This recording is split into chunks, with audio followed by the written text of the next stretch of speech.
और अगली अच्छी खबर गुजरात के सूरत से है, जहां सूरत पुलिस ने सुसाइड की घटनाओं को रोकने के लिए एक अनोखी पहल की है, जिसके तहत सूरत पुलिस ने सुसाइड कंट्रोल रूम शुरू किया है और जिसके जरिए पुलिस ने अब तक 72 लोगों को सुसाइड करने से रोका, उन्हें बचाया, जबकि 150 लोगों की काउंसलिंग की गई है। सूरत पुलिस की इस पहल की काफी तारीफ भी हो रही है।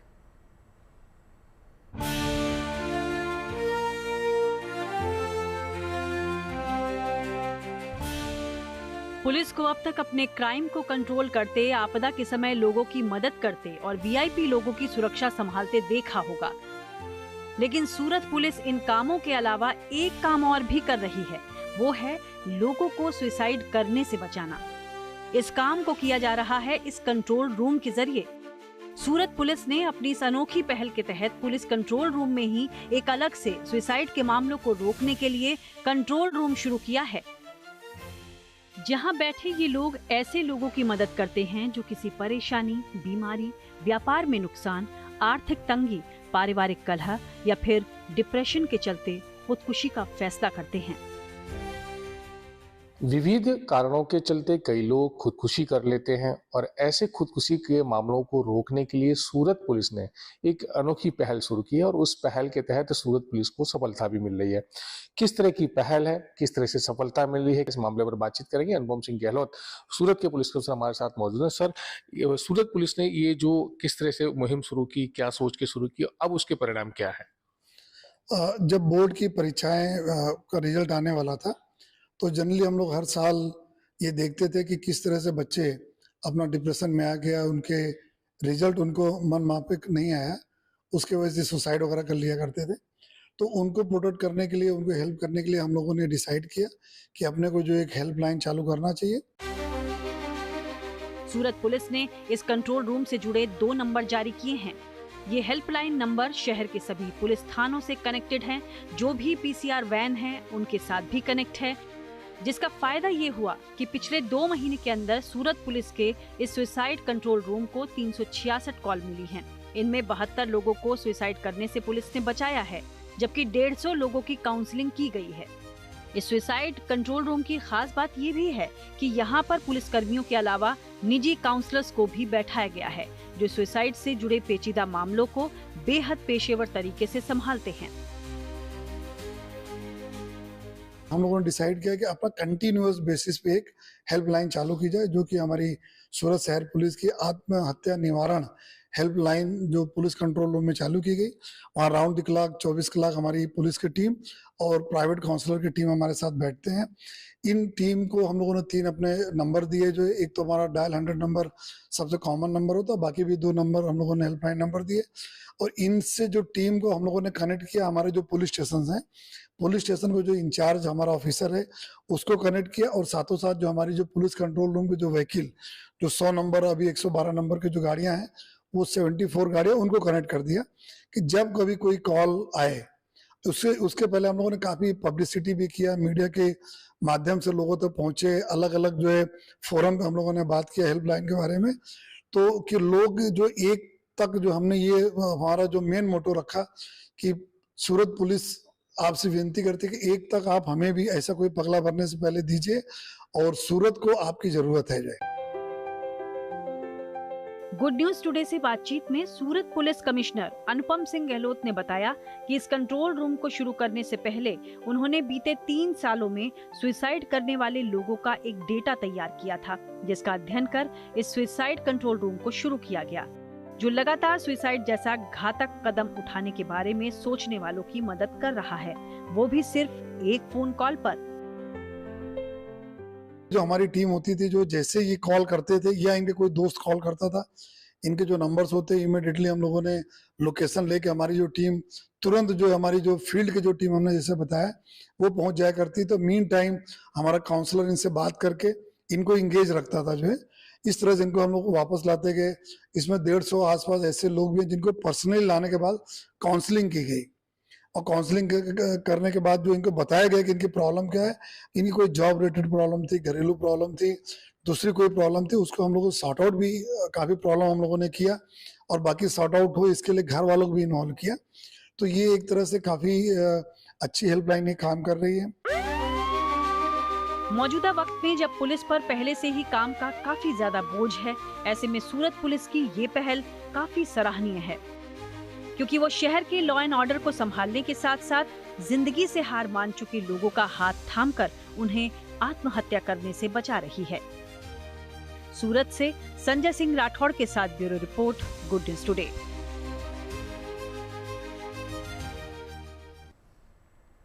आगे बढ़ेंगे, बात करेंगे सड़कों पर बार बार लगातार हॉर्न बजाने के साइड इफेक्ट्स की, यानी कि दुष्प्रभावों की। पिछले साल जुलाई महीने में अपनी गाड़ियों में प्रेशर हॉर्न के इस्तेमाल की वजह से 1560 लोगों का चालान कटा। फिर भी इस साल प्रेशर हॉर्न बजाने की आदत में जबरदस्त इजाफा हुआ है। पिछले साल की तुलना में प्रेशर हॉर्न से जुड़े चालान के मामले 22% तक बढ़ गए हैं। शायद यही वजह है कि दिल्ली में बार बार लगातार हॉर्न बजाने की वजह से रोड रेज की घटनाओं में भी इजाफा हुआ है। मामला यहीं तक रुकता तो शायद लोग राहत की सांस ले लेते, लेकिन हॉकिंग की इस आदत ने मेसोफोनिया और जैसी न्यूरोलॉजिकल समस्याओं को बढ़ावा देना शुरू कर दिया। लेकिन फिर भी ज्यादातर लोग अब भी ट्रैफिक सिग्नल यानी कि रेड लाइट पर अक्सर हॉर्न बजाते आपको नजर आ जाएंगे। ऐसे में दिल्ली में हॉर्न बजाने से गुस्से का गणित क्या है वो आपको समझाते हैं।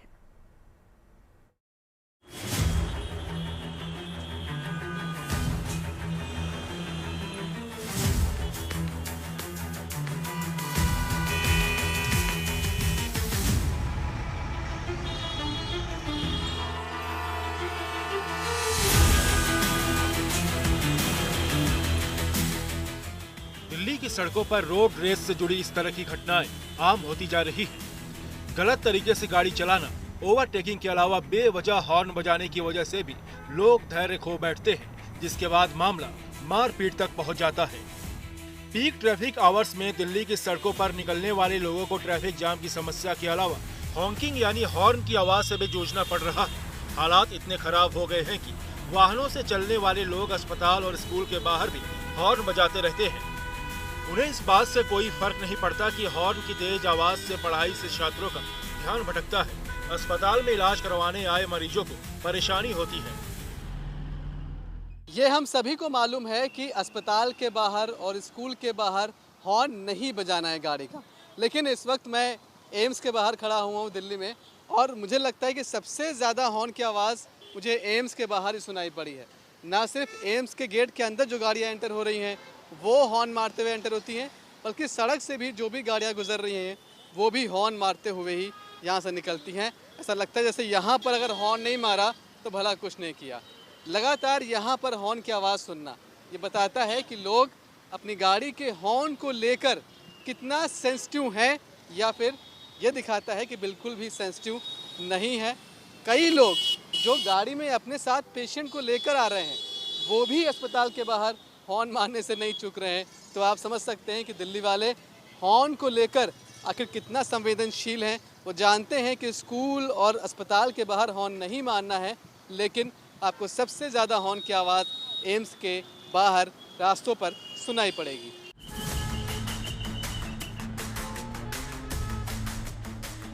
यहाँ तक इमरजेंसी के हालात में मरीजों को लेकर जा रही एम्बुलेंस के पीछे चलने वाले वाहन चालक भी हॉर्न बजाने की आदत से बाज नहीं आते। उन्हें इस बात से कोई फर्क नहीं पड़ता कि कई बार जिंदगी और मौत के बीच झूल रहे मरीज की परेशानी कई गुना बढ़ जाती है। बेवजह हॉर्न बजाने वाले तो बस अपनी धुन में मग्न चलते चले जाते हैं।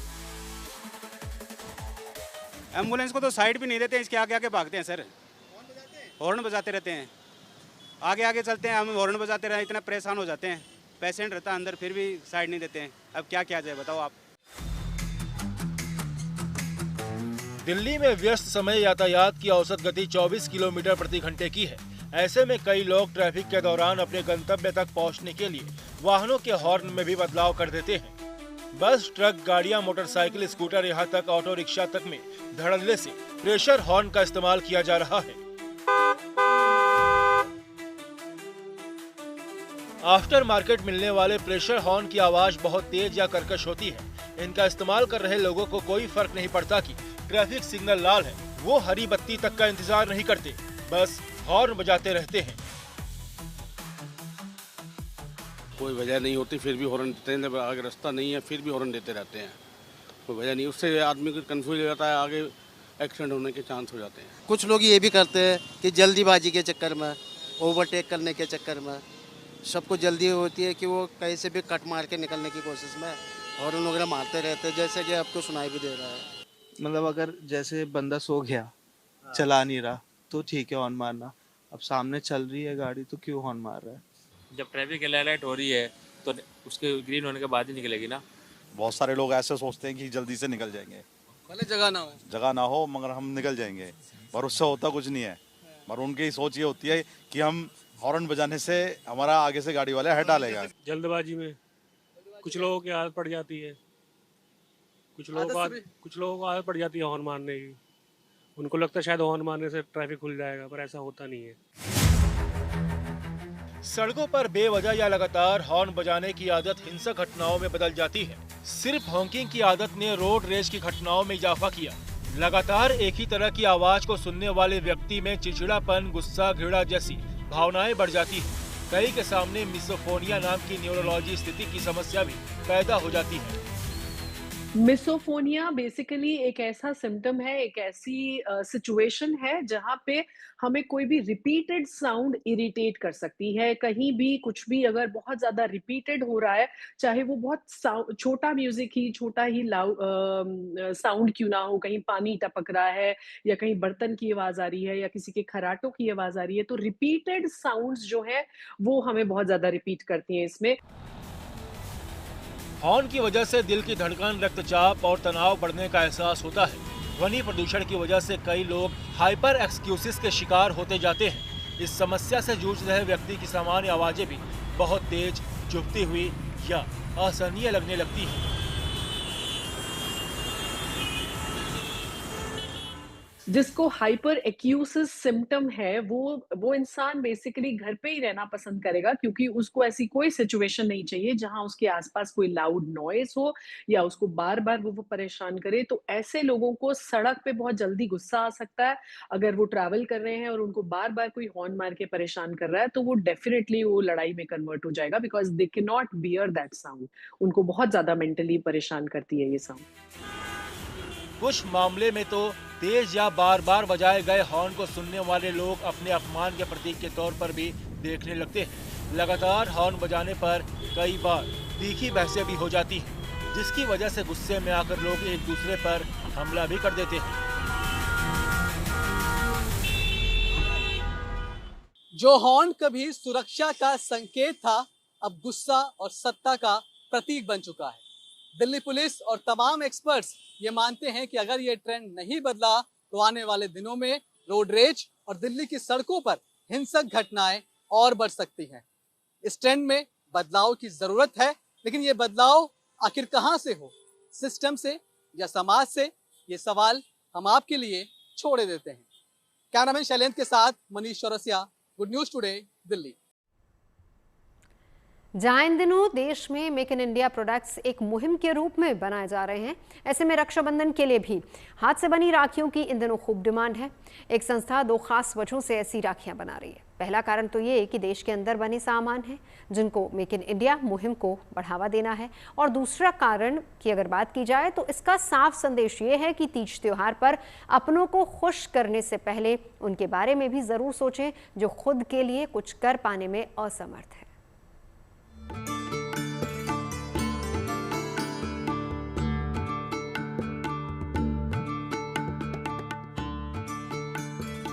रक्षाबंधन भाई बहन के प्यार का त्योहार है। रक्षाबंधन स्नेह और आपसी सम्मान का त्योहार है। रक्षाबंधन पूरे हिंदुस्तान का त्योहार है। तो क्यों ना अपने इस खास त्योहार पर देश की राखी खरीदी जाए। चाइनीज राखियों की जगह देसी राखी को अपने भाई की कलाई पर बांधा जाए। तो चलिए आपको लेकर चलते हैं नोएडा के निठारी गांव, जहां महिलाएं राखियों का एक खूबसूरत संसार बसाए हुए हैं। ये ग्रुप न केवल मेक इन इंडिया के नारे को बुलंदियों तक पहुंचाने में जुटा है, बल्कि अपने पैरों पर खड़े होने की अहमियत को भी बखूबी समझ रहा है। ये आम महिलाएं जरूर हैं, लेकिन हाथ से धागे की रंग बिरंगी खास राखियां तैयार करने में माहिर हैं। सखा एक पहल फाउंडेशन से जुड़ी ये महिलाएं अब तक 1000 से ज्यादा हैंडमेड राखियां बेच चुकी हैं। लेकिन आपको जानकर ये हैरानी होगी कि सखा एक पहल फाउंडेशन का शुरुआती उद्देश्य राखी बनाना नहीं था, बल्कि यहाँ स्ट्रीट डॉग्स की बेहतरी के लिए काम शुरू किया गया। तब से लेकर आज तक इस बेजुबान जानवर के रहने, खाने, इलाज की तमाम चीजों का ये फाउंडेशन पूरा ख्याल भी रखता है। देखिए, इस सेंटर की एक और खास बात है। सखा एक पहल फाउंडेशन की शुरुआत जब हुई थी तो वो इन स्ट्रीट डॉग्स के इर्द गिर्द हुई थी। इसलिए आप इस सेंटर पर देखिए, तमाम जगह आप बहुत सारे स्ट्रीट डॉग्स को देख पा रहे हैं। अंदर भी बैठे हैं हमारे साथ, बाहर भी हैं, उधर साइड में भी है एक। तो जब इस फाउंडेशन की शुरुआत हुई तो उसका मकसद था कि स्ट्रीट डॉग्स को फीड कराना है, उन्हें खाना खिलाना है और उनके लिए शेल्टर होम बनवाने हैं, उनका इलाज करवाना है। तो आप देखिए कि ये जो राखियाँ यहाँ बन रही हैं, सबसे पहले यहाँ पर डॉग्स के लिए ही चीज़ें बननी शुरू हुई थी। तो डॉग्स के लिए इस बार भी राखियाँ बनी हैं। ये राखियाँ वो हैं जो आप अपने पेट्स को, अपने डॉग्स को बांध सकती हैं। यहाँ पर आप बहुत सारी दूसरी राखियाँ देख पा रहे हैं, लेकिन ये राखी सिर्फ एक ही बची है आपको दिखाने के लिए, क्योंकि ये डॉग्स वाली राखी अब बिक चुकी है। यही वजह है कि स्ट्रीट डॉग्स के लिए राखी की रवायत को ये महिलाएं आज भी पूरे उत्साह के साथ निभा रही हैं। कंफर्टेबल हैं आप इन डॉग्स के साथ? बहुत खुश हैं। पहले हम लोगों को बहुत डर लगता था। जो हमारी मैम आई थी, विभा मैम, उन्होंने सिखा दी कि कुत्तों से कैसे प्यार किया जाता है। पहले तो सब ऐसे ही मारते, भगाते रहते, डरते रहते। आजकल मैम ने इतने अच्छे से हम लोगों को ये सिखाई कि हमें पता चल गया कि इंसान के साथ साथ ना जानवर से भी प्यार करनी चाहिए। अब हमारे यहाँ ऑफिस में 4 कुत्ते रहते हैं, रेगुलर रहते हैं। मतलब सोचो कि ऑफिस उन्हीं का है, कोई याद है। पर हमारे क्या नाम है उनके? लड्डू, बर्फी, चाय, फ्रूटी, चार्ली। देसी राखियों के इस संसार में आपको नए जमाने का ट्रेंड भी नजर आएगा। बच्चे हों या बड़े या महिलाएं, सभी के लिए अलग अलग राखी डिजाइन की गई हैं। खबरें सच्ची होनी चाहिए, अच्छी खुद ब खुद लगती हैं। Navjot Randhawa signing off. आप सुनते रहिए गुड न्यूज, देखते रहिए गुड न्यूज।